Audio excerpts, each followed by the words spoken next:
My son's imaginary friend. When my son was 2 years old, he started interacting with something or someone that his father and I could never see. He would throw toys down the hallway and then run away, talking to himself.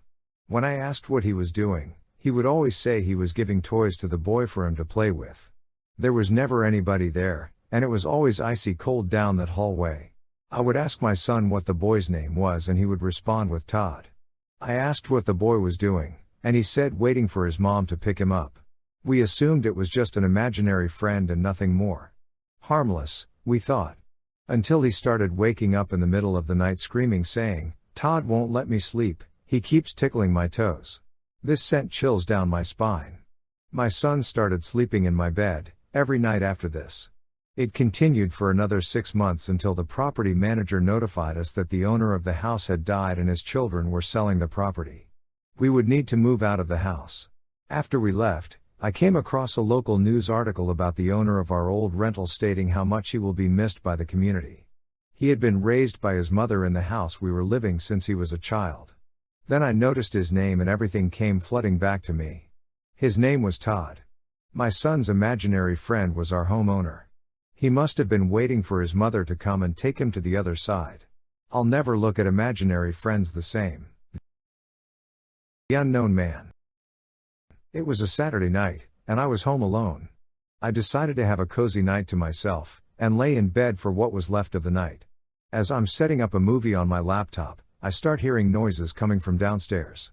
The faint sounds of an unknown man seem to be coming from the kitchen. I pause, and listen closely. I can hear the unknown man laughing. Paralyzed with fear, I search around for my phone. Only to realize I have left it downstairs on the counter. My heart pounding, I start drafting an email to 911. Surely someone will read it and come help. 7 agonizing minutes go by before the police eventually arrive. There is an eruption of screams and movement coming from the kitchen. The police finally came upstairs and found me. They would have me close my eyes as they guided me downstairs and past the kitchen. I would later learn. In horror, the unknown man had my mother spread out on the floor. In pieces. The small door. My grandmother had passed away when I was 5 years old. I don't remember the service, or anything that happened really. All I was told was that she passed away. Years later, when I was in my family's garage, I noticed something unexpected. There was a small frame door that had been previously locked for as long as I could remember. It was open.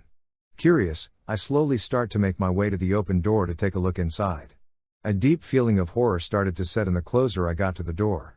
As I crouched inside, I saw the skeletal remains of a body. Immediately, I knew. This wasn't any body, it was my grandmother's body. I suddenly felt a hand pull me out of the door. It was my father. My father explained that when my grandmother passed, they didn't have money for a burial.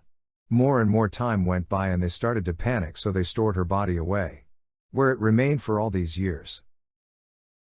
The mirror. When I was a little girl, I have a memory of this very specific mirror.